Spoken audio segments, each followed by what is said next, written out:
चटिए जाला हो तोहरे नैनन के जादू, दिलवा हमर ले गइलू बड़ा बेबाकू।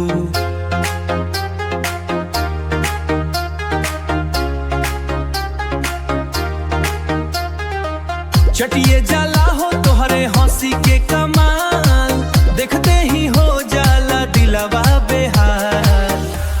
ओ जानू धीरे धीरे बोल तोहरे प्यारे, तोहरे प्यार गइल बेकाबू हमर मोर।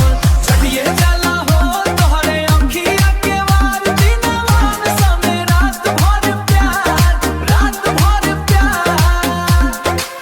गोर गोर गालबा चमकेला लाली, चललो बजरिया तो रुक जाला गाड़ी, झुमका ही जरिया तो रुक जाला गाड़ी। झुमका हिले कमरिया पडोले, देख के जवान दिलवा बोले। ओ जानू धीरे धीरे बोल तोहरे प्यारे, तोहरे प्यार गइल बेकाबू हमर मोर। चटिए जाला हो तोहरे अंखिया के वार, दिनवा में समे रात भर प्यार, रात भर प्यार। मोबाइल पे फोटो तोहार देखी रोज, दिलवा में उठेला प्यार के मौज। डीजे बात नाचे सारा गाँव,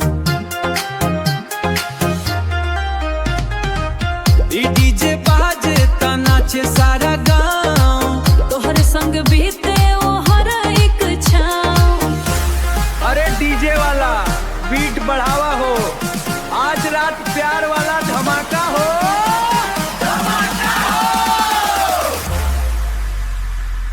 चटिए जाला हो तोहरे नैनन के जादू, देखते ही हो जाला दिलवा बेबागू।